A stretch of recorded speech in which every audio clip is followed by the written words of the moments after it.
చదువది ఎంత గల్గిన రసజ్ఞత ఇంచుక చాలకున్న ఆ చదువు నిరర్ధకంబు గుణ సంయుతులెవ్వరు మెచ్చరెచ్చటన్ పదునుగా మంచి కూర నలపాకము చేసిన నైన నందు నింపొదవెడు నుప్పు లేక రుచి పుట్టగా నేర్చునటయ్య భాస్కరా.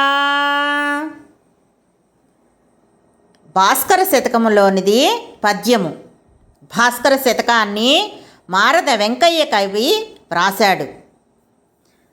దీని యొక్క భావము, ఒక మనిషి ఎంత విద్వాంసుడైనప్పటికీ విద్యలోని సారాన్ని కొద్దిగానైనా గ్రహించకపోతే అటువంటి విద్య ఎందుకు పనికిరాదు. ఆ విద్యను పండితులైన వారెవ్వరు కూడా మెచ్చుకోరు.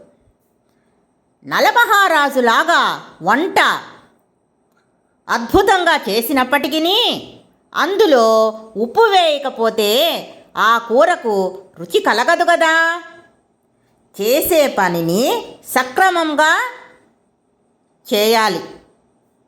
అప్పుడే దానికి పండితుల నుంచి, మేధావుల నుంచి తగిన గుర్తింపు వస్తుంది. అంతేకాని పనిని మొక్కుబడిగా చేయటం వల్ల దానికి గుర్తింపు రాదు అని కవి ఈ యొక్క పద్యంలో వర్ణించాడు.